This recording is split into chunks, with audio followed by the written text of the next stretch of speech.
ಸಮಸ್ತ ಶುದ್ಧ ಬ್ರಹ್ಮ ಸ್ವರೂಪರಲ್ಲಿ ಅನಂತ ಅನಂತ ಪ್ರಣಾಮಗಳು.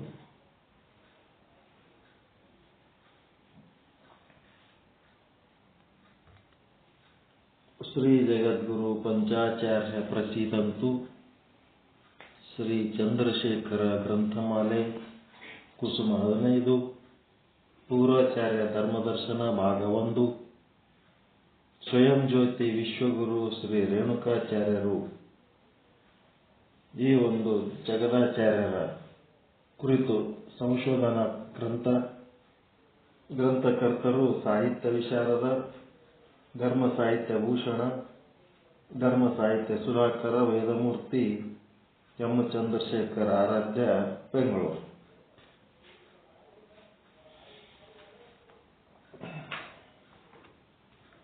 ಆದಿ ಜಗದ್ಗುರು ರೇಣುಕರು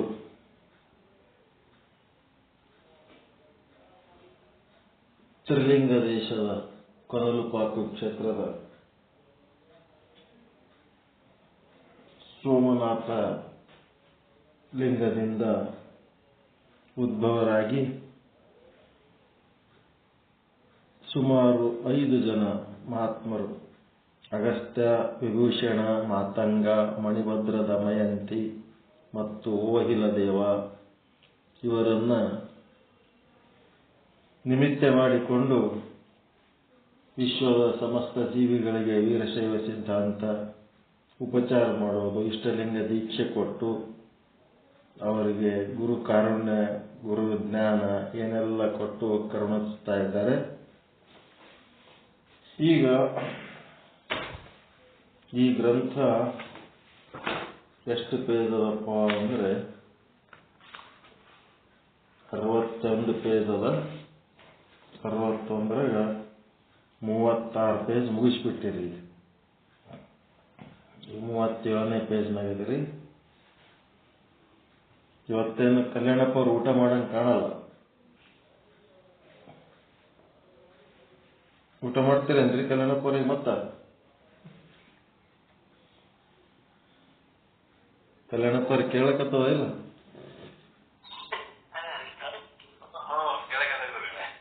ಸಿದ್ಧಾಂತ ಶಿಖಾಮಣಿ ಓದಿದ್ರೆ ಊಟನೇ ಬೇಕಾಗಿಲ್ಲ.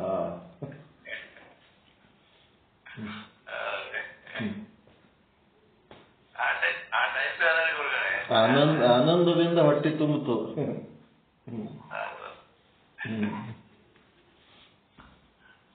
ಲಿಂಗಸ್ಥಲ ಒಂದನೇದ್ದೇನದಲ್ಲ, ಅಂಗಸ್ಥಲ 44 ಸ್ಥಳಗಳೇನದೋ, ಈಗ 2ನೇ ಭಾಗ ಏನದೋ ಅದು ಲಿಂಗಸ್ಥಳಗಳು. ಏನ್ ಸಾಧನೆ ಮಾಡಿರಿ, ಮಾಡಿದ ಸಾಧನೆ ಒಳಗೆ ಉಳಿಕೊಳ್ಳೋದು, ಅದ್ರಾಗೆ ಉಳಿಯೋದಕ್ಕೆ ಲಿಂಗ ಆಗಿ ಉಳಿಬೇಕಲ್ಲ. ಲಿಂಗ ಮತ್ತೆ ಅಂಗ ಗುಣ ಕಳ್ಕೊಂಡು ಲಿಂಗ ಆಗಿ ಅದು ಒಂದು ಸ್ಟೇಜ್ ಆದ್ಮೇಲೆ ಲಿಂಗವಾಗಿಯೇ ಉಳಿಬೇಕಲ್ಲ, ಮತ್ತೆ ಒಳ್ಳೆ ಮಂಗ ಆಗಬಾರ್ದಲ್ಲ. ಅದೇ ಉಪರತಿ ಅಂದಂಗದು. ಲಿಂಗವಾಗಿ ಉಳಿಯೋದಕ್ಕೆ, ಅದೇ ಸ್ಥಿತಿ ಒಳಗೆ ಉಳಿಯೋದಕ್ಕೆ ಲಿಂಗಸ್ಥಳ ಅಂತಾರೆ. 57 ಅದರಾಗೂ ಮತ್ತೆ ಚಟಸ್ಥಳ, ಲಿಂಗ ಚಟಸ್ಥಳಗಳು, ಅಂಗ ಚಟಸ್ಥಳಗಳು. ಅದರ ಭಕ್ತ ಮಹೇಶ ಪ್ರಸಾದಿ ಪ್ರಾಣಲಿಂಗಿ ಶರಣ ಐಕ್ಯ, ಇದ್ರಾಗೂ ಭಕ್ತ ಮಹೇಶ ಪ್ರಸಾದಿ ಪ್ರಾಣಲಿಂಗಿ ಶರಣ ಐಕ್ಯ, ಎರಡೂದ್ರಾಗ ಅದಾವ. ಎಷ್ಟು ಸರಳವಾದ ಶಬ್ದ ಭಾಷೆಗಳಲ್ಲಿ ಹೇಳ್ಯಾರ ನೋಡ್ರಿ, ಎಷ್ಟು ಕಷ್ಟಪಟ್ಟಿರ್ಬೇಕು ಅವ್ರು ಕಾಶಿ ಜಗದ್ಗುರುಗಳು. ಎಷ್ಟು ಶ್ರಮ ವಹಿಸಿರ್ಬೇಕು, ಏನು ಹಸ್ತಪ್ರತಿಗಳು ಎಷ್ಟೊತ್ತು ಕೂತು ಬರೆದಿರ್ಬೇಕು. ಹೃದಯದಿಂದ ಬಂದಂತ ಶಬ್ದಗಳು, ಮತ್ತೆ ಬುದ್ಧಿಯಿಂದ ಹೃದಯದಿಂದ ಬಂದಂತ ಶಬ್ದಗಳು ಉದ್ಧಾರ ಆಗೋದಕ್ಕಂತೇಳಿ ಮಾಡಿದ್ದು ಅದೆಲ್ಲ ಸಾಧನೆ.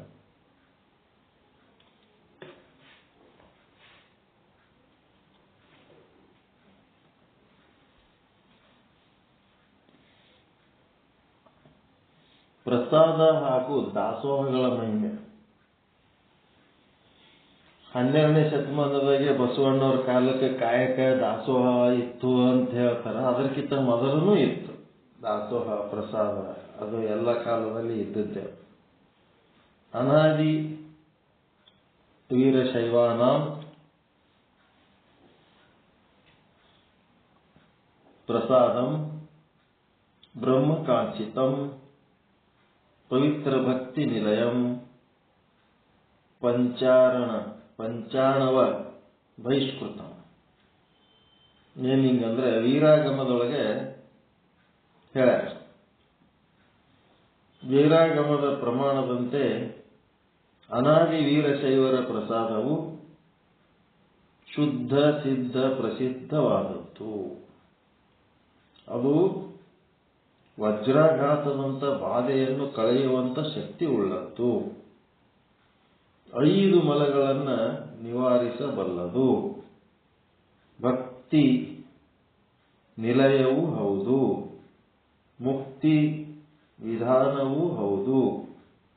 ಅಂತಹ ಪ್ರಸಾದ ಭಾವವನ್ನು ತತ್ವದರ್ಶಿಗಳಾದ ಶ್ರೀ ರೇಣುಕ ಭಗವತ್ಪಾದರು ಹೃದಯಂಗಮವಾಗಿ ಪ್ರತಿಪಾದಿಸುವರು. ಅದಕ್ಕೆ ಈ ಒಂದು ಪ್ರಸಾದದ ಮಹಿಮೆ ಹೇಳಕತ್ತಾರೆ. ಪ್ರಸಾದ ಏನು ಅಂತ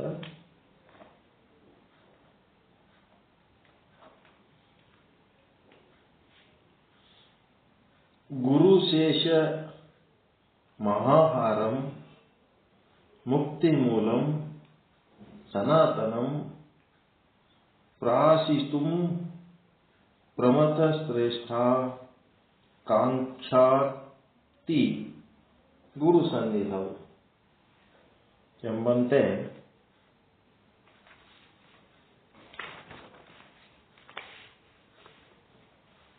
ಗುರುಶೇಷವೇ ಘನಪ್ರಸಾದ.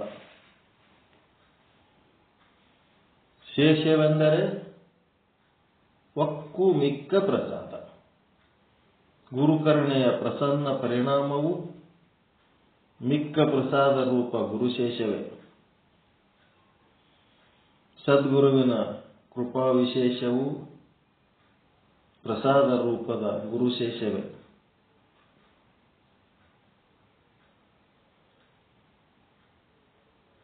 ಇದುವೇ ಮಹಾಪ್ರಸಾದ. ಇದುವೇ ಕೇಡಿಲ್ಲದ, ಈಡಿಲ್ಲದ, ಕೊರತೆ ಇಲ್ಲದ ನಿರ್ಮಲವಾದ ಪ್ರಸಾದವೆಂದು ರೇಣುಕರು ಮಾನವ ಕುಲಕ್ಕೆಲ್ಲ ಹೇಳಿದರು.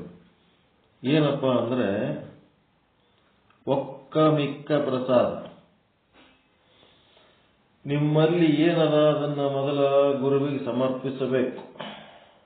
ಸಮರ್ಪಿಸಿದ ಮೇಲೆ ಏನು ಉಳಿತದ ಅದೇ ಮಿಕ್ಕ ಪ್ರಸಾದ, ಒಕ್ಕದ ಮಿಕ್ಕದ ಪ್ರಸಾದ. ಮತ್ತೆ 1ನೇದ್ದು ನೆಕ್ಸ್ಟ್ ಗುರು ಕರುಣೆಯ ಪ್ರಸನ್ನ ಪರಿಣಾಮ, ಗುರು ಕಾರುಣ್ಯ ಏನು ಜ್ಞಾನ ಹೇಳ್ತಾರಲ್ರಿ ಅದು ಬಹಳ ಮುಖ್ಯ ಅದ. ಗುರು ಕರುಣೆಯ ಪ್ರಸನ್ನ ಪರಿಣಾಮವು ಮಿಕ್ಕ ಪ್ರಸಾದ ರೂಪದ ಗುರುಶೇಷವೇ. ಅದು ಕೂಡ ಪ್ರಸಾದನೆ. ಜ್ಞಾನ ಪ್ರಸಾದ, ಅನ್ನ ಪ್ರಸಾದ. ಸದ್ಗುರುವಿನ ಕೃಪಾ ವಿಶೇಷವು ಪ್ರಸಾದ ರೂಪದ ಗುರುಶೇಷವೇ. ಗುರುವಿನ ಕೃಪೆ ಆಗದು ಬಹಳ ಮುಖ್ಯ ಅದ. ಅದು ಕೂಡ ಗುರುಶೇಷವೇ. ಇದುವೇ ಮಹಾಪ್ರಸಾದ.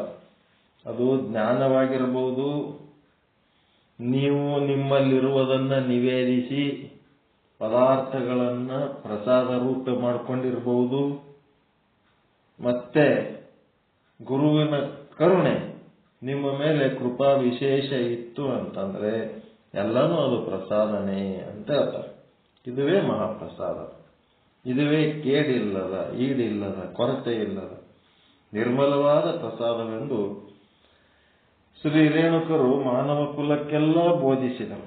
ಒಬ್ಬರು ಯಾರ ಗುರುಗಳು ನಿಮ್ಮ ಮೇಲೆ ಪ್ರೀತಿಯಿಂದ ನಿಮಗ ಬಹಳ ಹಚ್ಕೊಂಡು ಮಾತಾಡಿಸಿ ನಿಮಗ ಉದ್ಧಾರ ಮಾಡ್ಬೇಕಂತ ಪ್ರಯತ್ನ ಮಾಡಿದ್ರೆ ಅದು ಪ್ರಸಾದನೆ. ಗುರುವಿನ ಬಳಿ ಕುಳಿತು ನೀವು ಶ್ರವಣ ಮಾಡಿ ಜ್ಞಾನ ಪಡ್ಕೊಂಡ್ರೆ ಅದು ಪ್ರಸಾದನೆ. ಮತ್ತೆ ಗುರುವಿನ ನಿಮ್ಮ ಹತ್ರ ಏನಿದ್ದದನ್ನ ನೀವು ಏನೇ ಖರೀದಿ ಮಾಡಬೇಕಾಗಿತ್ತು, ಏನೇ ತಗೋಬೇಕಾಗಿತ್ತು, ಒಂದು ಅಗಳು ಅನ್ನ ಹಿಡ್ಕೊಂಡು, ಅಕ್ಕಿ ಹಿಡ್ಕೊಂಡು, ಬಟ್ಟಿ ವಸ್ತ್ರ ನೀವು ಏನ್ ತಗೋತೀರಿ ತಗೋಬೇಕಾದ್ರೆ ಹೆಂಗ ನೀವು ಏನ್ ಮಾಡ್ತೀರಿ? ನಿಮ್ಮ ಮನೆಗಿದ್ದಷ್ಟೇ ಮಂದಿದ ಲೆಕ್ಕ ಹಾಕ್ತಿರಿಲ್ಲ ನೀವು? 2 ಮಕ್ಕಳು, 2 ಗಂಡ, ಇವ್ರಿಬ್ಬರಿಗೆ ಏನ್ ಬೇಕು ಅಷ್ಟೇ. ಪ್ಲಸ್ ಮತ್ತೊಬ್ಬರು ಲೆಕ್ಕ ಹಾಕ್ತಿರ? ಮತ್ತ ಅದೇ ಮತ್ತ ಪ್ಲಸ್ ಗುರುವಿಂದ ಲೆಕ್ಕದಾಗ ಹಿಡ್ಕೋಬೇಕಾದ್ರಾಗ 2 ಕ್ವಿಂಟಲ್ ಅಕ್ಕಿ ಹಾತಿದ್ದು 2 ಕ್ವಿಂಟಲ್ ಹಾತಿದ್ದು ಅಂತಂದ್ರ ಅದ್ರ ಜೊತೆಗೆ ಒಂದು 1/4 ಕ್ವಿಂಟಲ್ 10 kg ಗುರುವಿಗೆ ಬೇಕಾಗ್ತಾವ ಕೇಳಿಕೆ ತಗೊಳ್ಳೋದು ಮಾಡ್ಬೇಕು. ಇದೇನ್ರಿ ಕಿರಿಕಿರಿ ಅಂತೀರ? ಮತ್ತ ನಿಮ್ ಸಿದ್ಧಾಂತ ಕಾಮಣಿ ಸಾಕು, ಎಲ್ಲ ಸಾಕು. ನಿಮ್ ಜೊತೆಗೆ ಗುರುವಿಂದನೂ ಒಂದು ಮೆಂಬರ್ ಅಂತೆ ಮಾಡ್ಬೇಕು ನೀವು. ಅವಾಗೇ ಅದು ಪ್ರಸಾದ ಆಗ್ತದ. ಗುರುವಿಗೆ ಸಮರ್ಪಣೆ ಅನ್ನೋದು ಇಲ್ಲೇ ಇಲ್ಲ. ನಾವು ಭೋಗಿಸುವ ಪದಾರ್ಥಗಳಲ್ಲಿ ಗುರುವಿಗೆ ಸಮರ್ಪಣೆ ಅನ್ನೋದು ಇಲ್ಲೇ ಇಲ್ಲ. ಪ್ರತಿ ತಿಂಗಳ ನಮ್ಗೆ ಏನು ಬರ್ತದ ಬಂದ ಸಂಪಾದನೆ ಒಳಗ ಒಂದು ಭಾಗ ಗುರುವಿಗೆ, ಅವಾಗೇ ಅದು ಪ್ರಸಾದ ಆಗ್ತದೆ. ಪದಾರ್ಥ ಇದ್ದದ್ದು ಪ್ರಸಾದ ಆಗ್ತದೆ. ನಮ್ಮಲ್ಲಿ ಏನ್ ಬರ್ತದ, ನಾವು ಫಸ್ಟಿಗೆ ಬಂದ ಕೂಡ್ಲೇನೆ 500 ರೂಪಾಯಿ ಕೊಟ್ಬಿಡ್ತೀನಿ ಮನೆಗೆ. ಎದಕ್ಕಪ್ಪ? ದಾಸೋಹ. ಇಲ್ಲಿ ಸುತ್ತಮುತ್ತ ಏನ್ ಕಾರ್ಯಕ್ರಮ ನಡೀತಿರ್ತಾವ ಅಲ್ಲೆಲ್ಲ ಅಲ್ಲೆಲ್ಲ ನಾವು ಅದಕ್ಕೇನು ತ್ರಾಸೆ ಅನ್ಸಂಗಿಲ್ಲ ನಮಗೆ ದುಡ್ಡು ಕೊಡಕ್. ಅದ್ರೊಳಗಿಂದ ತೆಗೆದು ಕೊಡ್ತಾ ಇರ್ತಾರ ಅವ್ರು. ಏನಾರ ಬಂತು ಅಂತಂದ್ರೆ ಫಸ್ಟ್ ನಮ್ಮ ಖರ್ಚಿನ ಪಟ್ಟಿ ಒಳಗೆ 1ನೇ ಸೀರಿಯಲ್ ನಂಬರೇ ದಾಸೋಹ ಅಂತ ಇರ್ತವ. ನಾವು ಅದೇ ಸಿಸ್ಟಮೇ ಅದ. ನಮ್ಮ ನೋಟ್ಬುಕ್, ಲೆಕ್ಕದ ನೋಟ್ಬುಕ್ ಪ್ರತಿಯೊಂದು ಪೇಜ್ ತೆಗೆದು ನೋಡ್ರಿ, ಫಸ್ಟ್ ಮೇಲೆ ದಾಸೋಹ ಅಂತ ಇರ್ತದೆ. ಅದ್ರ ಸಲುವಾಗಿ ಒಂದು ಭಾಗ ತೆಗೆದಿಟ್ಬಿಟ್ಟಿರ್ತೀವಿ. ತೆಗೆದಿಟ್ಟು ನಮ್ಮ ಗುರುಗಳ ಬಳಿ ಹೋದಾಗೂ ನಮ್ಮ ಖರ್ಚಿಗೆ ಏನ್ ತೊಂದರೆ ಇಲ್ಲ. ಸುತ್ತಮುತ್ತ ಯಾವರೇ ಆಧ್ಯಾತ್ಮಿಕ ಕಾರ್ಯಕ್ರಮಗಳು ಇದ್ದು ಅಂತಂದ್ರು ನಮ್ಗೇನು ಅಲ್ಲಿ ವಾದ್ಯ ಅಂದ್ರೆ ಜೋಬ್ನ ಇಟ್ಕೊಂಡು ಹೋಗಿರ್ತೀವಿ, ಅದಕ್ಕೆ ಕೊಟ್ಬಿಡ್ತೀವಿ. ಮೊನ್ನೆ ರೇಣುಕಾಚಾರ್ಯ ಒಂದು ಬ್ಯಾಂಕ್ ಮಾಡ್ಯಾರ, ಸೌಹಾರ್ದ ಬ್ಯಾಂಕ್. ಓಪನಿಂಗ್ ಅದರದ್ದು ವಾರ್ಷಿಕೋತ್ಸವ ಅಂತಿತ್ತು. 11 ವರ್ಷ ಆಗ್ಯದ ಅಂತಂದ್ರು. ಒಬ್ಬರಿಗೆ ಪ್ರಾರ್ಥನೆ ಮಾಡ್ಲಿಕ್ಕೆ ಕರೆಸಿದ್ರು. ಆ ಅದ್ಭುತವಾದ ಪ್ರಾರ್ಥನೆ ಹಾಡಿದ್ರು. ಅದ್ಭುತವಾದ ಪ್ರಾರ್ಥನೆ ಹಾಡಿದಾಗ ಕೇಳಿ ಸುಮ್ಮಿದ್ರೆ ಹೆಂಗ? ಅವ್ರಿಗೊಂದಿಷ್ಟು ಪ್ರೋತ್ಸಾಹ ಮಾಡ್ಬೇಕಿಲ್ಲ? ಜೋಬ್ನಾಗ ಇದ್ದದ್ದು ಒಂದಿಷ್ಟು ತೆಗಿಬೇಕು, ಕೊಡಬೇಕು. ಚಂದ ಹಾಡಿದ್ರಪ್ಪ, ಬಹಳ ಸಂತೋಷ ಆಯ್ತು ಅಂತ ಹೇಳಿ ಎಲ್ಲ ಓಟು ಒಯ್ದು ಹೆಂಡ್ರ ಮಕ್ಕಳಿಗೆ ತುರುಕಿ ತುರುಕಿ ತುರುಕಿ ಇನ್ನ ಏನಿದ್ರು ಸಹಿತ ಅವ್ರು ಒದ್ದು ಹೊರಗೆ ಹಾಕಿದ್ರೆ, ಅಲ್ಲಿ ಆಶ್ರಮದಾಗ ಒಯ್ದು ಬಿಸಾಕಿದ್ರು ಸಹಿತ ಆಶ್ರಮದವ್ರು ಇವ್ರನ್ನೆಲ್ಲ ಖರ್ಚು ವೆಚ್ಚ ನೋಡ್ತಿರ್ತಾರಂತ. ಆದ್ರೆ ಅವ್ರಿಗೆ ಏನಾದ್ರು ಬರ್ತಿರ್ತದಲ್ಲ ಮುದುಕರಿಗೆ, ಅದು ಬಂದದ್ದು ಮತ್ತ ತಮ್ಮ ಮಕ್ಕಳಿಗೆ ಸತ್ತರಿಗೆ ಕೊಡ್ಲಕ್ಕೆ ಹೋಗ್ತಾರಂತ ಅವ್ರು ಮುದುಕರು. ಹೆಂಗದ ಏನ್ರಿ? ಮಣ್ಣು ಹಾಕ್ಲಕ್ ಬರೋವಾಗ ಒಟ್ಟ ಅದು ಮೋಹರಿ. ತಮ್ಮ ಹೆಂಡ್ರ ಮಕ್ಕಳಿಗೆ ಬಿಟ್ರೆ ಮತ್ತೊಂದ್ ಕಡೆ ಒಳ್ಳೆ ನೋಡೋದಿಲ್ಲ. ಅವರಿಗೆ ಕೊಡ್ಬೇಕು, ಬೇಕಾದ ಸೋಷಿಯಲ್ ಇದನ್ನೇ ಇಲ್ಲ, ಕಾನ್ಸಿಯಸ್ಸೇ ಇಲ್ಲ. ಅವ್ರಂದ್ರೆ ಅವ್ರ ಮಕ್ಕಳು ಅದಕ್ಕೆ ಬಿಟ್ರೆ ಮೂರನೇದು ಒಂದು ಏನೇನು ಇಲ್ಲ. ಪ್ರಸಾದ ಹೆಂಗಾಗ್ತದ? ಪದಾರ್ಥ ಮಾಡ್ಕೊಂಡೆ ನಾವು ಪದಾರ್ಥ ಸ್ವೀಕಾರ ಮಾಡಿದ್ಮೇಲೆ ಅದಕ್ಕೆ ಸುಖ ದುಃಖಗಳು ಪಾಪ ಪುಣ್ಯಗಳು ಎಲ್ಲರ ಸಂಗತಿ ಇರ್ತಾವ. ಪ್ರಸಾದೀಕರಣ ಮಾಡೋ ರೂಢಿನೇ ಇಲ್ಲ ಅದು.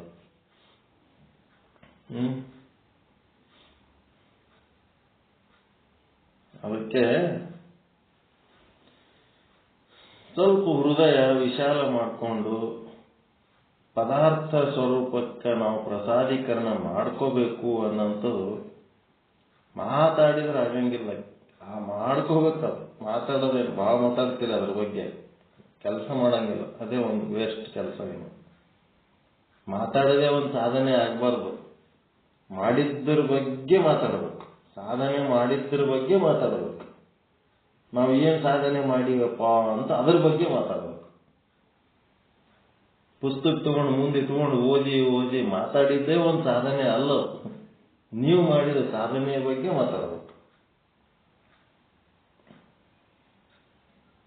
ಅದಕ್ಕೆ ಪ್ರಸಾದ ಪೂರ್ವಿಕಾ ಏಯಂ ಭಕ್ತಿರ್ಮುಕ್ತಿ ವಿದಾಯಿನಿ ನೈವ ಸಾ ಶಕ್ಯತೆ ಪ್ರಾಪ್ತುಂ ನರೈರೇಕೇನ ಜನ್ಮನ ಎಂಬ ರೇಣುಕ ಗೀತೋಕ್ತಿಯಂತೆ.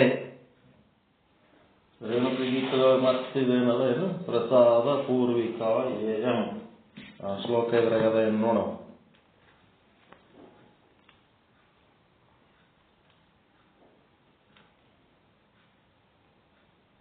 ಅದ ನೋಡ್ರಿ. ಪ್ರಸಾದ ಪೂರ್ವಿಕ ಏಯಂ 194ನೇ ಪುಟ.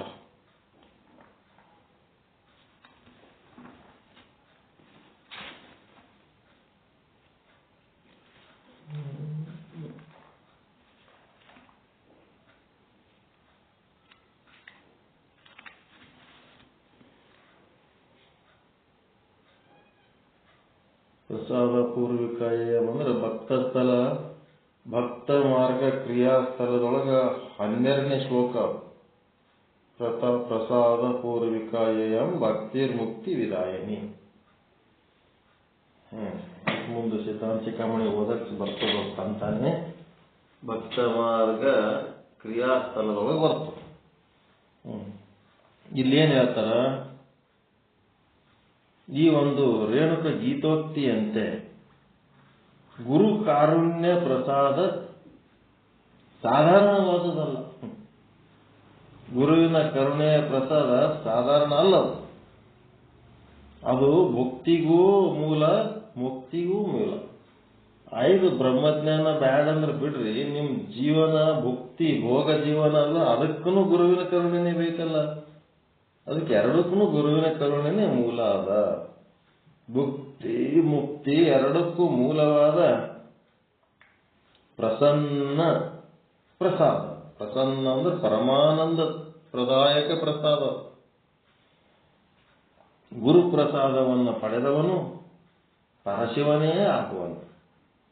ಗುರುವಿನ ಪ್ರಸಾದ ಪಡೆದವ ಪರಶಿವನೇ ಆಗ್ತಾನ. ಪ ಎಂಬ ಅಕ್ಷರವು ಪಾಪ ಹೇತುವಾದ ಭವದ ಬಂಧನವನ್ನು ಬಿಡಿಸುವುದು. ಪ ಎಂಬ ಅಕ್ಷರ ಏನ್ ಮಾಡ್ತದ? ಪ್ರಸಾದದೊಳಗೆ ಹೇಳಕತ್ತಾರೆ ಈಗ. ಪರ ಸಾದ ಅಂದ್ರೆ ಏನಂತ? ಪ ಅಂದ್ರೆ ಪಾಪ ಹೇತುವಾದ ಭವಬಂಧನ ಬಿಡಿಸುತ್ತದೆ.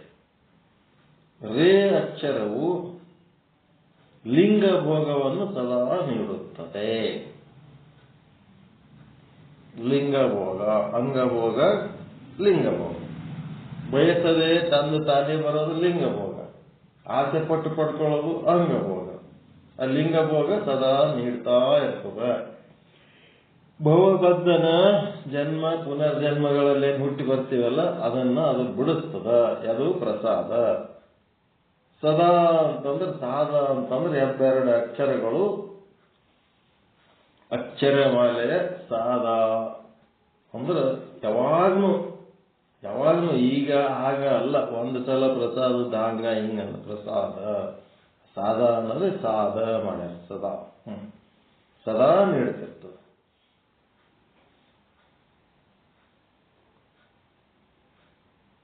ಪ್ರಸಾದವೆಂಬ ಈ 3 ಅಕ್ಷರಗಳು ಸ್ವರ್ಗ ಮರ್ತ್ಯ ಪಾತಾಳವೆಂಬ 3 ಲೋಕಗಳನ್ನು ಆವರಿಸಿವೆ. ಪ್ರಥಮಾಕ್ಷರವಾದ ಪ್ರ ಎಂಬುದು ಶೇಷಾದಿಗಳಿಂದ ಕೂಡಿದ ಪಾತಾಳ ಲೋಕವನ್ನು ಪಾವನಗೊಳಿಸುತ್ತದೆ.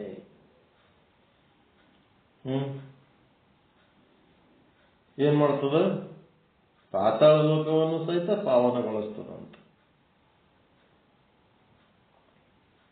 ಪ್ರಸಾದವೆಂಬ 3 ಅಕ್ಷರಗಳು ಸ್ವರ್ಗ ಮರ್ತ್ಯ ಪಾತಾಳವೆಂಬ 3 ಲೋಕಗಳನ್ನು ಆವರಿಸಿವೆ. ಪ್ರಥಮ ಅಕ್ಷರವಾದ ಪ್ರ ಎಂಬುದು ಪಾತಾಳ ಲೋಕವನ್ನು, ಸಾ ಎಂಬುದು ಯಾವ ಲೋಕ? ಎರಡನೆಯದಾದ ಅಕ್ಷರವುಳ್ಳ ಭೂಸುರರುಳ್ಳ ಜ್ಞಾನ ವೈರಾಗ್ಯಗಳಿಲ್ಲದ ಭೂಲೋಕವನ್ನ, ಜ್ಞಾನ ಇಲ್ಲ ವೈರಾಗ್ಯ ಇಲ್ಲ ಅಂತ ಜನ ಇರೋಂಥದ್ದು ಇದು ಭೂಲೋಕ, ಅದನ್ನು ಪಾವನಗೊಳಿಸ್ತಾ ಇದೆ. ಸಾ ಅಂತಂದ್ರೆ ದ ಅಂದ್ರೆ ಮರ್ತ್ಯಲೋಕ, ಮರ್ತ್ಯಲೋಕವನ್ನ ಸಾ ಅನ್ನೋ ಅಕ್ಷರ ಪಾವನಗೊಳಿಸ್ತಾ ಇದೆ. ಪ್ರ ಅಂತಂದ್ರೆ ಪಾತಾಳದಲ್ಲಿರುವಂತ ಪಾಪಿಗಳ ಲೋಕ, ಅದು ಅದನ್ನ ಪಾವನಗೊಳಿಸ್ತದೆ. ಮೂರನೆಯದಾದ ದ ಅಕ್ಷರವು ಸಹಸ್ರ ಸುರರುಳ್ಳ ಸ್ವರ್ಗ ಲೋಕವನ್ನು ಪಾವನಗೊಳಿಸುತ್ತದೆ. ಸ್ವರ್ಗ ಮರ್ತ್ಯ ಪಾತಾಳ ಅಂತದವಲ್ರಿ, ಅವಕ್ಕೇನ್ ಮಾಡ್ತದೆ? ಪ್ರಸಾದ ಎಂಬ 3 ಅಕ್ಷರಗಳು ಒಂದೊಂದು ಅಕ್ಷರ ಒಂದೊಂದು ಲೋಕವನ್ನ ಪಾವನಗೊಳಿಸ್ತದ. ಅದಕ್ಕೆ ಪ್ರಸಾದ ಅನ್ನೋದು ಎಲ್ಲ ಲೋಕದವರಿಗೆ ಬೇಕು ಅಂತ.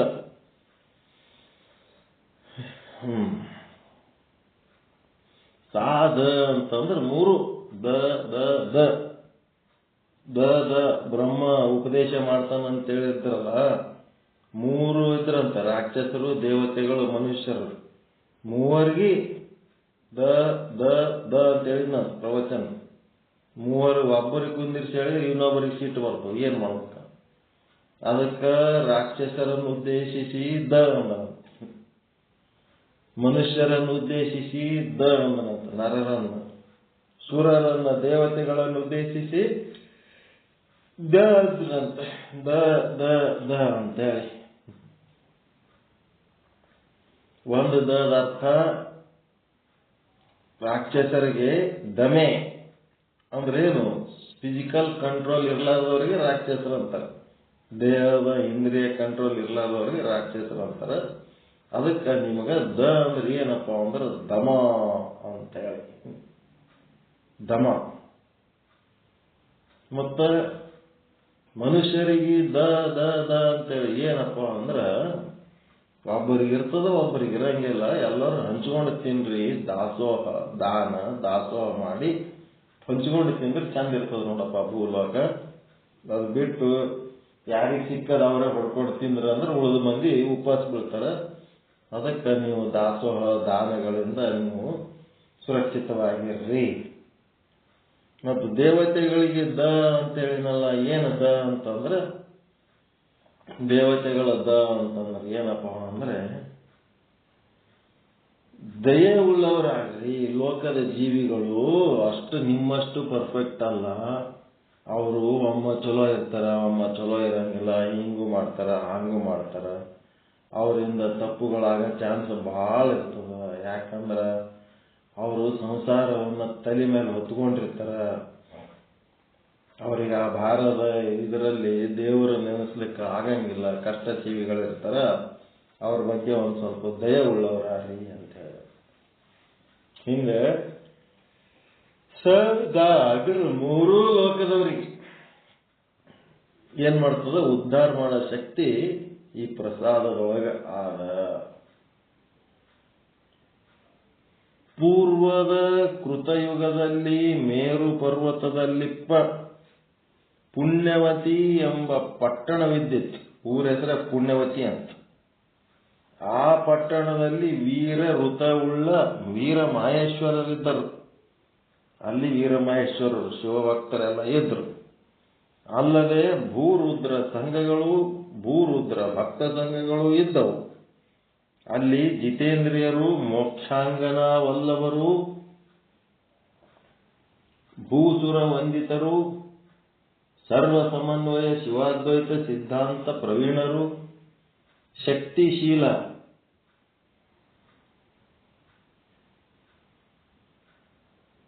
ಸ್ವಯಾನುಭಾವಿಗಳು ಅಂದ್ರೆ ಸ್ವಾನುಭಾವಿಗಳು ಇದ್ದರು. ಅವರಲ್ಲಿ ಮುಖ್ಯರಾದವರು ಶಿಂಶುಮಾರ, ದಿಂಡಿಮಾರ, ಶತಾನಂದ, ಸತ್ಯೇಂದ್ರ, ಮಣಿಭದ್ರ, ವಿಡಂಬಕರು ಇದ್ದರು. ಇದ್ಯಾವುದು?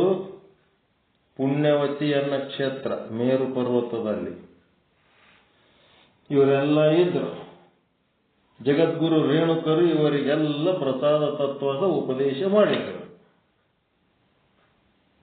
ಉಪದೇಶಂ ಕರೋತ್ಯಾಶು ರೇಣುಕೋ ಬುಧ ಸೇವಿತಂ ಪ್ರಮಥಾನಾಂ ಸುರೇಂದ್ರಾಣಾಂ ಯೋಗಿನಾಂ ವಿಸ್ಮಯಂ ಪರಂ ವಿಡಂಬಕಸ್ಯ ಚ ಧ್ಯಾನಂ ಯೋಗಗಮ್ಯಂ ಶರೀರಾಣಾಂ. ಅಂದ್ರೆ ಏನಿದು ವೀರಾಗಮದೊಳಗೆ ಹೇಳಿದ್ದು, ಶ್ರೀ ರೇಣುಕ ಜಗದ್ಗುರುಗಳು ವಿಡಂಬಕ ದಂಪತಿಗಳಿಗೆ ಅನುಗ್ರಹ ಉಪದೇಶವನ್ನು ದಯಪಾಲಿಸಿದರು. ಅನುಗ್ರಹಿತರಾದ ವಿಡಂಬಕ ಕಲಾವತಿಯರು ಸದಾ ಭಕ್ತಿಭಾವದಿಂದ ಪ್ರಸಾದ ಅರ್ಪಣವನ್ನು ಅಂದರೆ ಪ್ರಸಾದ ದಾಸೋಹವನ್ನು ಮಾಡುತ್ತಿದ್ದರು. ಶ್ರೀ ರೇಣುಕಾಚಾರ್ಯರಿಗೆ ಪಂಚಪಕ್ವಾನಗಳು ಬೇಕಿರಲಿಲ್ಲ. ಅವರಿಗೆ ಪ್ರಸಾದದಾಗ ಪಂಚಪಕ್ವಾನ ಬೇಕಾಗಿರಲಿಲ್ಲ. ಸೈಂಧವ ಲಮಣಂ ತೋಯಂ ನವಪಲ್ವ ಲ ಸಂಭವಂ ಆದಾಯ ದೇಶಿಕೇಂದ್ರಸ್ಯ ಅರ್ಪಣಂ ಚಾಸ್ಮದೀಯ ಕಂ ಕರೋತಿ ಗ್ರಾಸ ಮಧ್ಯಸ್ಥ ಕಣಸಂಖ್ಯ ಸಹಸ್ರ ಕೈ. ಅಂದ್ರೆ ವೀರಾಗಮ ಪ್ರಮಾಣದಂತೆ ರೇಣುಕರಿಗೆ ಏನ್ ಬೇಕಿತ್ತಪ್ಪ ಅಂದ್ರೆ ಸೈಂಧವ ಲವಣ ಸೇರಿದ ಸವಿ ನೀರಿನ ಒಂದು ಬಿಂದು ಮಾತ್ರ ಪ್ರಸಾದ ಆರೋಹಣೆಗೆ ಮಾಡಲಾಗಿ ಅವರಿತ್ತ ಆ ಲವಣೋದಕ ರೂಪ ವಿಶೇಷ ಪ್ರಸಾದವೇ ಅವರ ಪ್ರಭಾವ. ಅವರ ಪ್ರಭಾವದಿಂದ ಸರ್ವ ವಿಧದ ಭಕ್ಷ್ಯ ಭೋಜ್ಯಗಳಾಗಿ ಸಹಸ್ರ ಜನಕ್ಕೆ ನಿತ್ಯ ಬೇಕಾಗುವಷ್ಟು ಅಕ್ಷಯ ಪ್ರಸಾದವಾಗಿ ಪರಿಣಮಿಸುತ್ತಿತ್ತು. ಹೀಗೆ ಪುಣ್ಯವತಿ ನಗರದ ಶತಾನಂದ ರಾಜರ್ಷಿಗೂ ವಿಡಂಬಕ ದಂಪತಿಗಳಿಗೂ ತಮ್ಮ ಪ್ರಭಾನ್ವಿತ ಶೇಷ ಪ್ರಸಾದವನ್ನು ಕರುಣಿಸಿದರು. ದಾಸೋಹಂ ಪ್ರಮತಾ ಮೋಕ್ಷಂ ವದಂತೀತಿ ನ ಸಂಶಯ ಭೂರುದ್ರಾಣಂ. ಇದೆಲ್ಲಿಗೆ ಬಂತಿದು? ಶೇಷ ಪ್ರಸಾದ ಮುಗಿತಿ. ನೆಕ್ಸ್ಟ್ ಈಗ ದಾಸೋಹ ಚಾಲು ಮಾಡ್ತಾರೆ. ರೇಣುಕರ ಇದು ಪ್ರಸಾದದ್ದು ಮುಗಿತು, ಈಗ ದಾಸೋಹ ಆಗುತ್ತೆ. ದಾಸೋಹಂ ಪ್ರಮತಾ ಮೋಕ್ಷ ವದಂತೀತಿ ಸಂಶಯ ಭೂರುದ್ರಾಣಂ ಜಂಗಮಾನಾಂ ಶಟಸ್ಥಲ ಬ್ರಹ್ಮಿಣಾಂ ಪ್ರಿಯೇ. ಏನಿಂಗಂದ್ರೆ ಈ ವೀರಾಗಮ ಪ್ರಮಾಣದಂತೆ ಶ್ರೀ ರೇಣುಕಾಚಾರ್ಯರ ಶಿಷ್ಯರು ದಾಸೋಹಿಗಳು ಆಗಿದ್ದರು. ಅಂತೆಯೇ ಭೂರುದ್ರ ಜಂಗಮ ದಾಸೋಹ ಕ್ರಾಂತಿಯು ಯಶಸ್ವಿಯಾಗಿ ನಡೆಯುತ್ತಿತ್ತು. ದಿಂಡಿಮಾರ, ವಿರೂಪಾಕ್ಷ, ವಿಡಂಬಕ, ಮೇಘನಾದ, ಶಿಂಶುಮಾರರೇ ಮೊದಲಾದ ರಾಜರ್ಷಿಗಳು ದಿನಕ್ಕೆ 2 ಲಕ್ಷ ಜನಕ್ಕೆ ರೇಣುಕಾಚಾರ್ಯರ ಶೇಷ ಪ್ರಸಾದವನ್ನ ಭಕ್ಷ್ಯ ಭೋಜ್ಯಗಳನ್ನಾಗಿ ಮಾಡಿ ನೀಡಿ ತೃಪ್ತಿಪಡಿಸುತ್ತಿದ್ದರು. ಜಗದ್ಗುರು ರೇಣುಕರ ಶಿಷ್ಯನಾದ ಸರ್ವಯೋಗಿಗಳಿಗೆ ಒಡೆಯನಾದ ವಿಡಂಬಕನ ಪ್ರಸಾದ ದಾಸೋಹವು ದಿನದಿನಕ್ಕೂ ಹೆಚ್ಚುತ್ತಾ ಹೋದಂತೆ ಅವನು ಜಗತ್ತಿನಲ್ಲೆಲ್ಲ ಜನಸೇವಿತನಾಗಿ ಖ್ಯಾತಿಗೊಂಡನು. ನೋಡ್ರಿ, ಇವನು 2 ಲಕ್ಷ ಮಂದಿ ಊಟಕ್ಕೆ ಹಾಕ್ಯಾನ ವಿಡಂಬಕ. ತನ್ನಲ್ಲಿದ್ದುದು ಜಗದ್ಗುರು ರೇಣುಕರಿಗೆ ಸಮರ್ಪಿಸಿ ಪದಾರ್ಥವನ್ನು ಪ್ರಸಾದೀಕರಣ ಮಾಡಿಕೊಂಡು ಪ್ರತಿನಿತ್ಯ 2 ಲಕ್ಷ ಜನರಿಗೆ ಊಟಕ್ಕೆ ಹಾಕ್ತಿದ್ನಂತ. ವಿಡಂಬಕನ ಪ್ರಸಾದ ಪ್ರದಾನಕ್ಕೆ ವಿರೋಧಿಯಾಗಿದ್ದ ನೋಡ್ರಿ, ಅಲ್ಲಿನ ಒಬ್ಬ ಇರ್ತಾನ ವ್ಯಾಘ್ರಾಸುರನು ಮೇಲಿಂದ ಮೇಲೆ ವಿವಿಧ ವಿಘ್ನಗಳನ್ನು ತಂದು ಒಡ್ಡುತ್ತಿದ್ದನು. ಅವನು ಪ್ರಸಾದವನ್ನು ಅಪಹರಿಸುತ್ತಿದ್ದುದೂ ಸಹ ಅವನು ಒಡ್ಡುತ್ತಿದ್ದ ವಿಘ್ನಗಳಲ್ಲಿ ಒಂದಾಗಿತ್ತು. ಪ್ರಸಾದನೇ ಎತ್ಕೊಂಡು ಹೋಗುತ್ತಿದ್ದ. ಅವನು ಅಹಂಕಾರಿಯು, ಮುನಿಭಕ್ಷಕನು, ಕರಾಳವದನನು, ಘೋರಾಕಾರವುಳ್ಳವನು, ಕಾಮಿಯೂ ಆಗಿದ್ದನು. ಅವನು ಶಿವಭಕ್ತರ ಮೇಲೆ ಹಗೆಯನ್ನು ಸಾಧಿಸುತ್ತಿದ್ದನು. ಎಲ್ಲಾ ವೀರಮಹೇಶ್ವರರು ಒಂದು ಕೂಡಿ ಶತಸ್ಥಲ ಬ್ರಹ್ಮಿಗಳನ್ನು ಆರಾಧಿಸುವ ಪ್ರಸಾದಿಯು ಮಹೇಶ್ವರರಲ್ಲಿ ಶ್ರೇಷ್ಠನು, ಸಿದ್ಧಿಪುರುಷನು, ಶಿವಪ್ರಿಯನೂ ಆದ ವಿಡಂಬಕನನ್ನು ಮೊರೆ ಹೊಕ್ಕರು. ವಿಡಂಬಕನು ಅವರಿಗೆ ಅಭಯವಿತ್ತನು. ಸೂಕ್ತ ಸಮಯದಲ್ಲಿ ವೀರಮಾಹೇಶ್ವರರ ವೈರಿಯಾದ ವ್ಯಾಘ್ರಾಸುರನ ವಜ್ರ ಸಮಾನವಾದ ಎದೆಯನ್ನು ತನ್ನ ತ್ರಿಶೂಲದಿಂದ ಇರಿದು ಶಿರವನ್ನು ತುಂಡರಿಸಿ ಶಿವಭಕ್ತನಿಗೆ ಭಕ್ತಿಯಿಂದ ಅರ್ಪಿಸಿದನು. ಶಿವನಿಗೆ ಭಕ್ತಿಯಿಂದ ಅವನು ತಲೆ ತುಂಡರಿಸಿ ಶಿವನಿಗೆ ಅರ್ಪಿಸಿಬಿಟ್ಟ. ಭಕ್ತವತ್ಸಲನಾದ ಶಿವನು ವಿಡಂಬಕನನ್ನು ಹರಸಿ ವ್ಯಾಘ್ರಾಸುರನ ತ್ವಚೆಯನ್ನು ತನ್ನ ನಡುವಿನಲ್ಲಿ ಹುಟ್ಟು ವ್ಯಾಘ್ರ ಚರ್ಮಾಂಬರನೆಂದು ಸ್ತುತಿಗೊಂಡನು. ನೋಡ್ರಿ, ಶಿವ ತನ್ನ ಟೊಕ್ಕಕ್ಕೆ ಹಾಕೊಂಡದ್ದು ಹುಲಿ ಚರ್ಮ ಯಾರದಪ್ಪ ಅಂದ್ರೆ ವ್ಯಾಘ್ರಾಸುರಂದು. ಆ ವ್ಯಾಘ್ರಾಸುರ ಹೊಡೆದವ್ರು ಯಾರು? ವಿಡಂಬಕ. ದಿನ 2 ಲಕ್ಷ ಮಂದಿ ಊಟಕ್ಕೆ ಹಾಕ್ತಿದ್ನಂತ ರೇಣುಕರ ಭಕ್ತ. ಆದುದರಿಂದ ಶೇಷ ಪ್ರಸಾದಶೀಲರು ಯಾರೇ ಇರಲಿ ಅವರೆಲ್ಲ ಪ್ರಸನ್ನ ಚಿತ್ತರಾಗಿರುವರು. ಪ್ರಸಾದಶೀಲ ಬಹಳ ಪವಿತ್ರವಾದದ್ದು. ಈ ಲೋಕದಲ್ಲಿ ಅದಕ್ಕೆ ಅವನು ಪ್ರಸಾದಶೀಲ. ಯಾರು? ವಿಡಂಬಕ. ಪ್ರತಿನಿತ್ಯ 2 ಲಕ್ಷ ಮಂದಿ ಊಟಕ್ಕೆ ಹಾಕ್ತಿದ್ದ. ಅವನು ಬಹಳ ಪ್ರಸನ್ನ ಚಿತ್ತ ಆಗಿದ್ದ. ಒಬ್ಬ ರಾಕ್ಷಸನನ್ನು ಕೊಲ್ಲುವಂತ ಶಕ್ತಿ ಅವನೊಳಗೆ ಬಂದಿತ್ತು ಆ ಪ್ರಸಾದಶೀಲತೆಯಿಂದ. ಈ ಲೋಕದಲ್ಲಿ ಗುರುಚರರು ಪ್ರಸಾದ ಸೇವೆಯಿಂದ ಆಧಾರ ಚಕ್ರದ ಆಚಾರಲಿಂಗಕ್ಕೆ ಆನಂದವಾಗುವುದು. ಮೂಲಾಧಾರ ಚಕ್ರದೊಳಗೆ ಇರೋ ಲಿಂಗ ಯಾವುದು? 6 ಚಕ್ರಗಳು, 6 ಲಿಂಗಗಳು. ಅದಕ್ಕೆ ಆ ಮೂಲಾಧಾರ ಚಕ್ರದಲ್ಲಿರುವ ಲಿಂಗ ಯಾವುದು ಅಂದ್ರೆ ಆಚಾರ ಲಿಂಗ. ಆ ಆಚಾರ ಲಿಂಗ ಮೂಲಾಧಾರ ಚಕ್ರದಾಗ ಏನಾದ್ರೆ ಅಲ್ಲಿ ಆನಂದ ಆಗ್ತದಂತ ಗುರುಚರರ ಪ್ರಸಾದ ಸೇವನೆಯಿಂದ.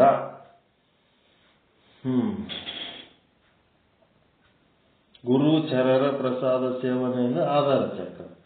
ಮತ್ತೆ ಸ್ವಾಧಿಷ್ಠಾನ ಚಕ್ರದ ಗುರುಲಿಂಗಕ್ಕೂ, ಮಣಿಪೂರಕ ಚಕ್ರದ ಶಿವಲಿಂಗಕ್ಕೂ, ಅನಾಹತ ಚಕ್ರದ ಜಂಗಮ ಲಿಂಗಕ್ಕೂ, ವಿಶುದ್ಧಿ ಚಕ್ರದ ಪ್ರಸಾದ ಲಿಂಗಕ್ಕೂ, ಆಜ್ಞಾ ಚಕ್ರದ ಮಹಾಲಿಂಗಕ್ಕೂ, ಬ್ರಹ್ಮರಂಧ್ರ ಚಕ್ರದ ಇಷ್ಟಲಿಂಗಕ್ಕೂ, ಶಿಖಾ ಚಕ್ರದ ಪ್ರಾಣಲಿಂಗಕ್ಕೂ, ಪಶ್ಚಿಮ ಚಕ್ರದ ಭಾವಲಿಂಗಕ್ಕೂ ಸತ್ಯ ಸುಖವು ಲಭಿಸುತ್ತದೆ.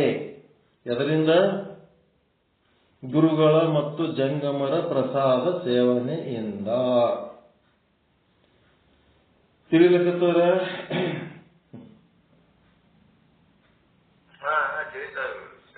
ಬರ್ಕೋರಿ, ಲೀಸ್ಟ್ ಬರ್ಕೋರಿ.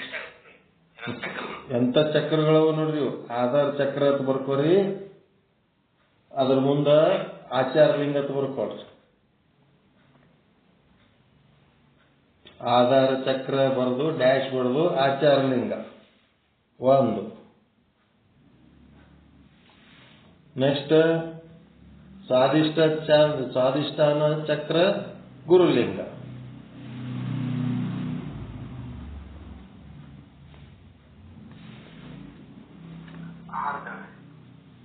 ಸ್ವಾಧಿಷ್ಠಾನ ಚಕ್ರ ಗುರುಲಿಂಗ ಆದ್ಮೇಲೆ ಮಣಿಪೂರಕ ಚಕ್ರ, ಇದು ಶಿವಲಿಂಗ. ಮಣಿಪೂರಕ ಚಕ್ರದೊಳಗ ಶಿವಲಿಂಗ, ಸ್ವಾಧಿಷ್ಠಾನ ಚಕ್ರದಾಗ ಗುರುಲಿಂಗ, ಆಧಾರ ಚಕ್ರದೊಳಗ ಆಚಾರಲಿಂಗ, ಮುಂದ ಅನಾಹತ ಚಕ್ರ ಎದಿಬಲ್ಲಿ ಬರ್ತದೋ ಅನಾಹತ ಚಕ್ರದಲ್ಲಿ ಜಂಗಮಲಿಂಗ, ವಿಶುದ್ಧಿ ಚಕ್ರದಲ್ಲಿ ಪ್ರಸಾದಲಿಂಗ,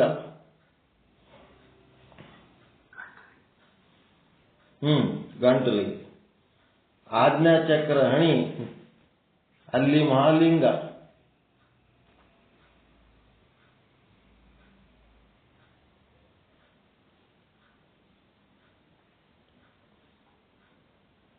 ಮತ್ತೆ ಬ್ರಹ್ಮರಂಧ್ರ ಚಕ್ರ ಅಲ್ಲಿ ಇಷ್ಟಲಿಂಗ, ಬ್ರಹ್ಮರಂಧ್ರ ಚಕ್ರ ಇಷ್ಟಲಿಂಗ, ಮತ್ತೆ ಶಿಖಾ ಚಕ್ರ ಪ್ರಾಣಲಿಂಗ. ಶಿಖಾಚಕ್ರ ಪ್ರಾಣಲಿಂಗ, ಪಶ್ಚಿಮ ಚಕ್ರ ಭಾವಲಿಂಗ.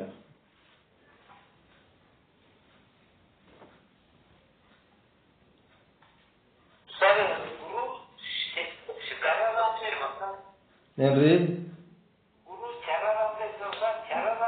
ಜಂಗಮರು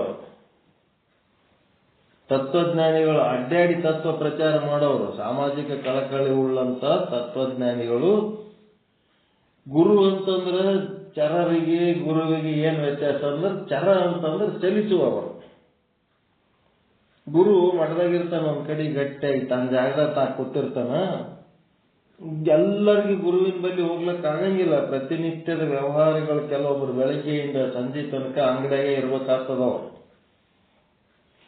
ಅಂಗಡಿ ಬಿಟ್ಟು ಎಲ್ಲಿ ಅಳ್ಳಾಡಂಗಿಲ್ಲ. ಅವ್ರು ಮಧ್ಯಾಹ್ನ ಒಂದ್ ತಾಸು ಊಟಕ್ಕೆ ಬಂದ್ರಂದ್ರೆ ಮತ್ತೆ ರಾತ್ರಿ 9-10 ತನ ಅಂಗಡಿಯಾಗೆ ಇರ್ತಾರ. ಅವ್ರು ಬೆಳಗ್ಗೆಯಿಂದ ಸಂಜೆ ತನಕ ಲೆಕ್ಕಪತ್ರ, ವ್ಯವಹಾರ, ಮಾರಾಟ, ಖರೀದಿ ಬರೀ ಇದೇ ಇರ್ತದ.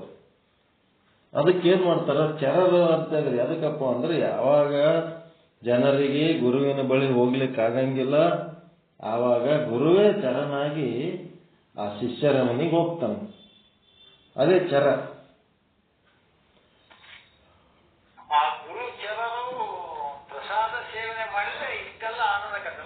ಗುರುಚರದ ಪ್ರಸಾದ ಸಾಮಾನ್ಯ ಅಲ್ಲ, ಬಹಳ ಮುಖ್ಯ ಅದ. ನಿಮ್ಮೊಳಗ ಎಷ್ಟು ಚಕ್ರಗಳದವ, ಆ ಚಕ್ರಗಳಲ್ಲಿ ಒಂದೊಂದು ಲಿಂಗ ಅದಾವ. ಆ ಲಿಂಗಗಳೆಲ್ಲ ತೃಪ್ತಿ ಆಗ್ತವ ಗುರುಚರದ ಪ್ರಸಾದನೆ ಸೇವನೆ ಮಾಡಿದ್ರಿ ಅಂತ ಹೇಳಕತ್ತಾರ. ರೇಣುಕರ ಉಪದೇಶ ಬಹಳ ಸೂಕ್ಷ್ಮ ವಿಚಾರದ ಇದು.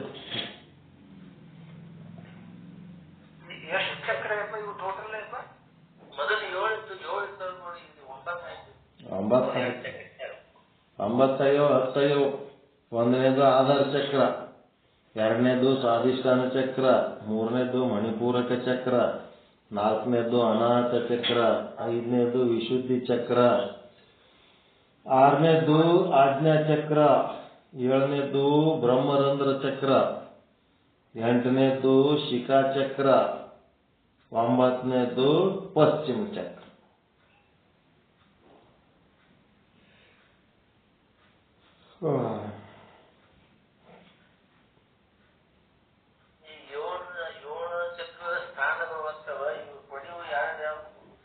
ಈಗ ಕರೆಕ್ಟ್ ಹಳ್ಳೆಟ್ಟಾಗಿ ಬರ್ತದಲ್ರಿ ಬ್ರಹ್ಮರಂಧ್ರ.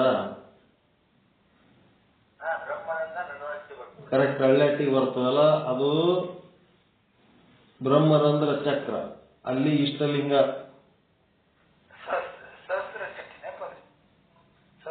ಸಹಸ್ರದಳ ಚಕ್ರ, ಅದೇ ಬ್ರಹ್ಮರಂಧ್ರ. ಅದಾದ್ಮೇಲೆ ತೆಲಿದು ಜುಟ್ಟ ಸುಳಿ ಎಲ್ಲಿರ್ತದ, ಹಳ್ಳೆಟ್ಟಿಗೆ ಇರೋದು, ಅದು ಹಿಂದಿರ್ತದ ಸ್ವಲ್ಪ. ಸುಳಿ ತಲೆ ಸುಳಿ ಇರ್ತದಲ್ಲ ಹಿಂದ, ಸುಳಿ ಇದ್ದಲ್ಲಿ ಶಿಖಾಚಕ್ರ. ಮತ್ ಮುಂದ ಆ ಸುಳಿಕಿತ ಹಿಂದೊಂದದ ತೆಳಗ, ಅದು ಪಶ್ಚಿಮ ಚಕ್ರ.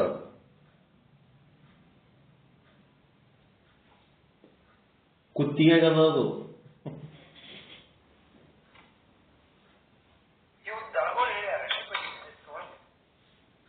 ಈ ಸದ್ಯ ಈತ ಹೇಳ್ರಿ, ಆ ದಳ ಫಳ ನೋಡ್ಕೊತ ಸುಮ್ಮಕ್ಕೆ.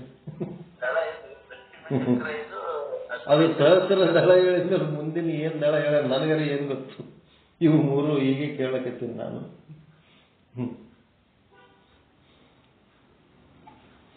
ಅನಾಹತದಾಗ 12 ದಳ,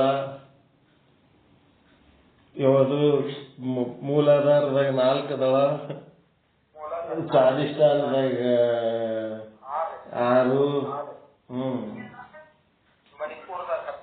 ಮಣಿಪುರದಾಗ 10, 12, ಮತ್ತ ಇಲ್ಲಿ 2, ಆಜ್ಞಾ ಚಕ್ರದಾಗ 2, ಮ್ಯಾಲ ಕಾವಿರ ಅಂತ ಹೇಳ್ಯಾರ. ಮತ್ತೆ ಇಲ್ಲಿ ಒಂದಿಷ್ಟು ದಳಗಳ ಅವ್ರು ಏನು ಹೇಳಿಲ್ಲ ಅಂದ್ರೆ ನೀವೇ ಒಂದಿಷ್ಟು ಸೇರ ದಳ ಅಂತ ಬರೀರಕ. ಯಾವನು ನೋಡೇನ, ಏನು ಎಲ್ಲಿರ್ತಾವ ದಳ, ಸುಮ್ಮನೆ ಏನಾರ ಒಂದು ಹೇಳ್ತಾರ, ಹ್ಞೂ ಅನ್ನೋದಷ್ಟೇ. ಯಾರು ನೋಡ್ಯಾರ ದಳ ಅಂತಾರ? ಎಲ್ಲದ ಹುಡುಕಿ ತೋರಿಸ್ರಿ. ಕಣ್ಣು ಮುಚ್ಕೊಂಡು ಕೂತು ಓಂ ನಮ ಶಿವಾಯ ಓಂ ನಮ ಶಿವಾಯ ಅನ್ರಿ ಕುಂಡೆಯಿಂದ ಮಂಡೆಗೆ ಏರ್ತದಂತ ಕುಂಡಲಿನಿ ಚಕ್ರ. ಏನ್ ಮಾಡ್ತಿರೋದು? ಎಲ್ಲಿ ಏರ್ತದೆ ಎಲ್ಲಿ ಇರ್ತದೆ? ಸುಮ್ಮನೆ ಏನಾರು ಒಂದು ಹೇಳ್ತಿರ್ತಾರೆ. ತಿಳ್ಕೋಬೇಕಾಗಿದೆ ಇದು ಬ್ರಹ್ಮಜ್ಞಾನ. ಅದು ಏರೋದು ಇಳಿಯೋದು ತಗೊಂಡು ಏನ್ ಮಾಡ್ತೀರಿ?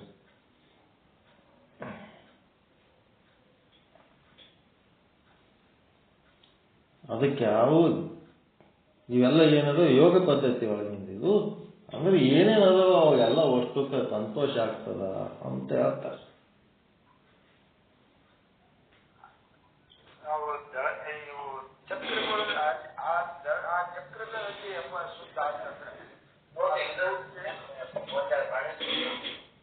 ಹಿಂದಿನ ಕಾಲದಾಗ ಡಾಕ್ಟರ್ಗಳು ಈ ಅನಸ್ತೇಸಿಯಾ ಇದ್ದಿದ್ದಿಲ್ಲ. ಅವ್ರೇನ್ ಮಾಡ್ತಿದ್ರು? ಈ ಹೆಡಕಿ ಹೊಡಿತಿದ್ರು ಪಟ್ ಅಂತ ಬೇಸಿಕ್ ಕೈ ಸೋಚ್ ಬಿಡ್ತಿದ್ರು ಏಟ. ಅದು ಪಶ್ಚಿಮ ಚಕ್ರಕ್ಕೆ ಬಿದ್ದು ಬಿಡ್ತಿತ್ತು. ಪೆಟ್ಟ ಬಿದ್ದ ಕೂಡ್ಲೇನೆ ಬೇಹುಷ ಆಗಿಬಿಡ್ತಿತ್ತು. ಅವಾಗ ಆಪರೇಷನ್ ಮಾಡ್ತಿದ್ರು. ಅನಸ್ತೇಸಿಯಾ ಇದ್ದಿದ್ದಿಲ್ಲ ಮೊದಲಿನ ಕಾಲದೊಳಗೆ. ಕುತ್ತಿಗೆ ಹೊಡೆದು ಬಿಡ್ತಿದ್ರು. ಭಾವಲಿಂಗ ಏನಾಗ್ಬಿಡ್ತಿತ್ತು? ಸತ್ಯ ಸುಖದೊಳಗ ಮುಣಿಗ್ ಬಿಡ್ತಿತ್ತು. ಅದು ಏಟ್ ಬಿದ್ದು ಕೂಡ್ಲೇನೆ ಕುತ್ತಿಗೆ ಪೆಟ್ಟು ಬಿತ್ತಂದ್ರೆ.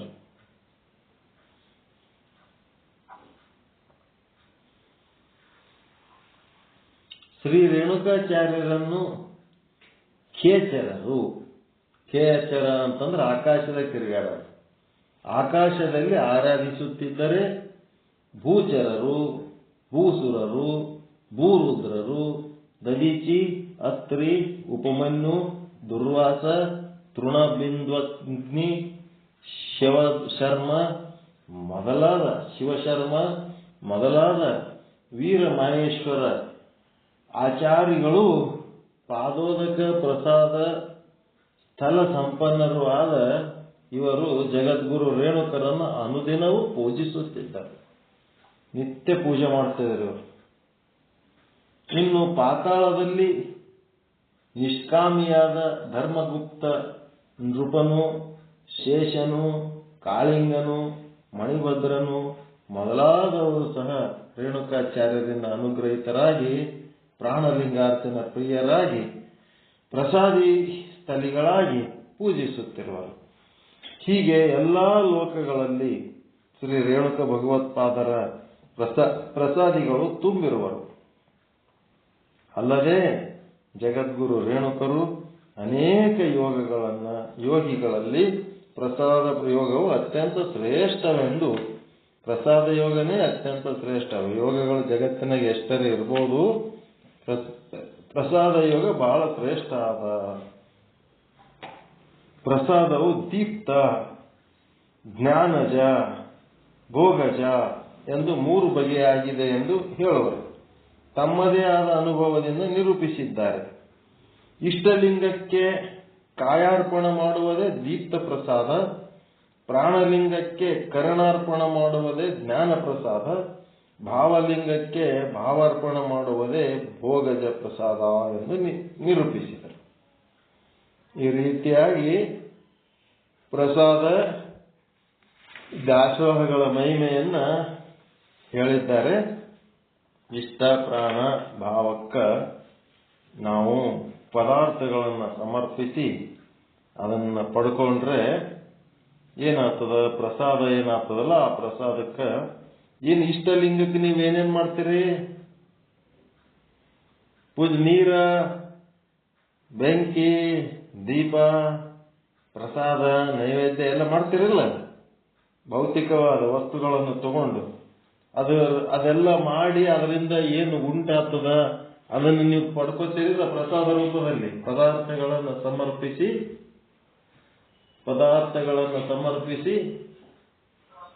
ಪ್ರಸಾದ ರೂಪದಲ್ಲಿ ನೀವು ಸ್ವೀಕಾರ ಮಾಡ್ತೀರಾ ಇಲ್ಲ?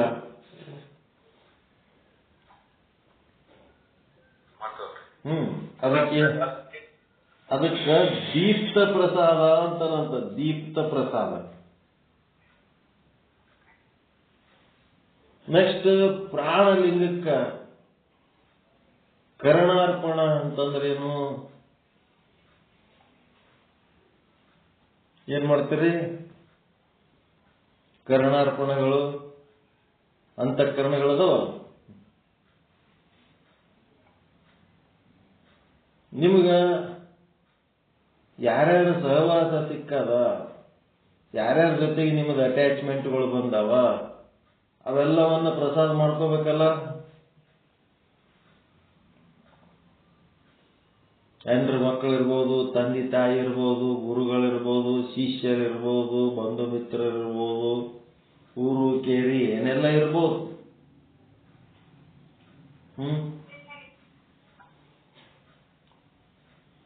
ಏನೆಲ್ಲ ಇರ್ಬೋದು. ಅಟ್ಯಾಚ್ಮೆಂಟ್ಸ್ ಅವೆಲ್ಲ ಪರಮಾತ್ಮ ಈ ಎಲ್ಲ ಸಂಬಂಧಗಳು ನಿನ್ನ ಭಿಕ್ಷೆಗಳು, ನಿನ್ನ ಕರುಣೆಯಪ್ಪ. ಎಂತ ಒಳ್ಳೆ ಸಂಬಂಧಿಕರನ್ನು ಕೊಟ್ಟಿರಿ. ಮತ್ತೇನು? ನಿಮ್ಮ ಒಳಗೆ ಬರುವ ಭಾವನೆಗಳು, ವಿಚಾರಗಳು, ಆಲೋಚನೆಗಳು ಏನದವ ಅವೆಲ್ಲವನ್ನ ಬಂದಂಗೆ ಬಳಸೋದಿಲ್ಲ. ಅವು ಪರಮಾತ್ಮನಿಗೆ ಅರ್ಪಿಸಿ ಬಳಸ್ಕೋಬೇಕು. ಸಿಟ್ಟು ಬಂದದಂದ್ರೂ ಪರಮಾತ್ಮನಿಗೆ ಅರ್ಪಿಸ್ಬೇಕು. ಹೊಟ್ಟೆಕಿಚ್ಚು ಬಂದದ ಪರಮಾತ್ಮನಿಗೆ ಅರ್ಪಿಸ್ಬೇಕು.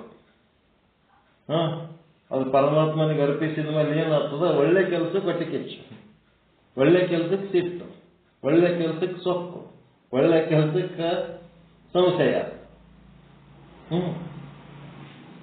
ಅವೆಲ್ಲ ಬೇಕು. ಒಳ್ಳೇದು ಮಾಡೋದಕ್ಕೆ ನಾವು ಬೇಕಾಗ್ತಾವ. ಅದರಿಂದ ಯಾವಾಗಲೂ ಕೆಟ್ಟ ಆಗ್ತದಂತೇನಿಲ್ಲ. ಒಳ್ಳೇದ್ರ ಸಲುವಾಗಿ ಅವೆಲ್ಲ ಬಳಕೆ ಆಗ್ತಾವ. ಸದ್ದು ಬಳಕೆ, ದುರ್ಬಳಕೆ ಬದಲಿ ಸದ್ದು ಬಳಕೆ ಆಗ್ತಾವ. ಅದಕ್ಕೆ ನಿಮ್ಮ ಒಳಗಿನ ಆಲೋಚನೆಗಳು ಏನೇನದವ ಅವುಗಳನ್ನ ಸದ್ದು ಬಳಕೆ ಮಾಡ್ಕೊಂಡ್ರಿ ಅಂತಂದ್ರೆ ಅದಕ್ಕೇನಂತಾರ? ಜ್ಞಾನಜ ಪ್ರಸಾದ. ಜ್ಞಾನಜ ಪ್ರಸಾದ ಕರ್ಣಾರ್ಪಣ ಮಾಡೋದು. ಮುಂದೆ ಭಾವಲಿಂಗಕ್ಕೆ ಭಾವಾರ್ಪಣೆ ಮಾಡೋದಂದ್ರೇನು? ಜೀವ ನಾನದೀನಿ, ದೇಹ ನಂದು ಅನ್ನೋದು ಇದನ್ನ ತ್ಯಾಗ ಮಾಡಿ ನಾನು ಬ್ರಹ್ಮ ಅದೀನಿ ಅಂತ ತಾನೇನಾಗಬೇಕು? ಬ್ರಹ್ಮ ಸ್ವರೂಪ ಆಗಿ ಎಲ್ಲವನ್ನ ಬ್ರಹ್ಮ ಸ್ವರೂಪವನ್ನಾಗಿ ನೋಡಿದ್ರೆ ಅದೇ ಭಾವಾರ್ಪಣೆ ಮಾಡೋದು. ಆ ಭಾವಾರ್ಪಣದಿಂದ ನಿಮ್ಗೇನಾಗ್ತದ? ಒಂದು ಆನಂದ ಆಗ್ತದಲ್ಲ, ಅದು ಭೋಗಜ ಪ್ರಸಾದ ಅಂತ. ಹಿಂಗೆಲ್ಲ ಹೆಸರುಗಳಿರ್ತಾವ. ಮತ್ತೇನಪ್ಪ ಅಂದ್ರೆ ನಾಳೆ ಪಾದೋದಕದ ಮಹಿಮೆ ಹೇಳೋಣ. ಈಗ ಹೇಳಿದ್ರೆ ನಿದ್ದೆ ಬರ್ತದ, ಸಾಕು. ಪ್ರಸಾದ ಅನ್ನೋದು ಬಹಳ ಮುಖ್ಯ ಅನ್ನೋಂಥ ಮಾತು ಹೇಳ್ಯಾರ. ಪಾದೋದಕ ಪ್ರಸಾದಗಳನ್ನ ಸಾಧಕರಾದವರು ಅತ್ಯಂತ ಮಹತ್ವದಿಂದ ಬಳಸಿಕೊಂಡು ಅದನ್ನು ಉಪಯೋಗ ಮಾಡ್ಕೋಬೇಕು.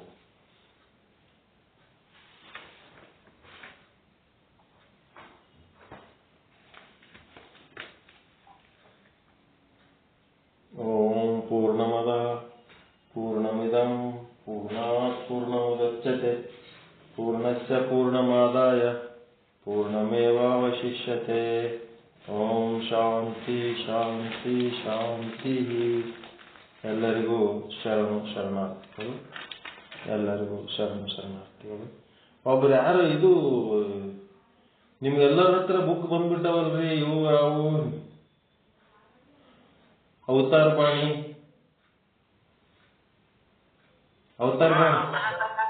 ಮತ್ತ ಒಬ್ರು ಯಾರು ಅವತಾರ ಬಾಣಿ ಓದ್ರಿ. ಮತ್ತ ಇನ್ನ ಒಂದ್ 10 ನಿಮಿಷ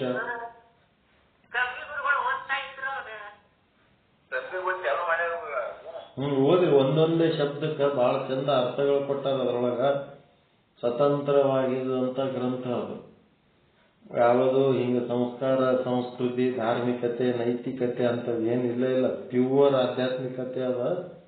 ಓದ್ರಿ ಆ ಗ್ರಂಥ ತಗೊಂಡು ಸುಮ್ ಕೂತ್ ಬಿಟ್ಟಿರಲ್ಲ.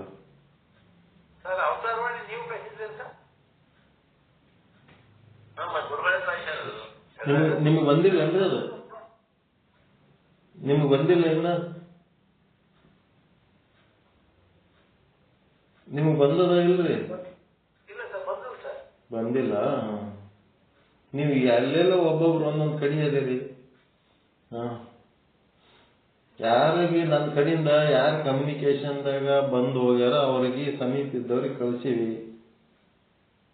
ಮತ್ತೆ ಬಂದಿಲ್ಲ ಅಂತಂದ್ರ ಅದ ಬುಕ್ 30 ರೂಪಾಯಿ.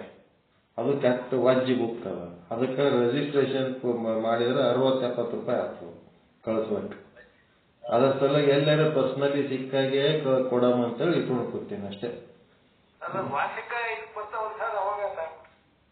ನೆನಪು ಮಾಡ್ಬೇಕು, ತಗೊಂಬರ್ರಿ ಅಂದ್ರೆ ತಗೊಂಬಂದ್ಬಿಡ್ತೀನಿ ಅವಾಗ.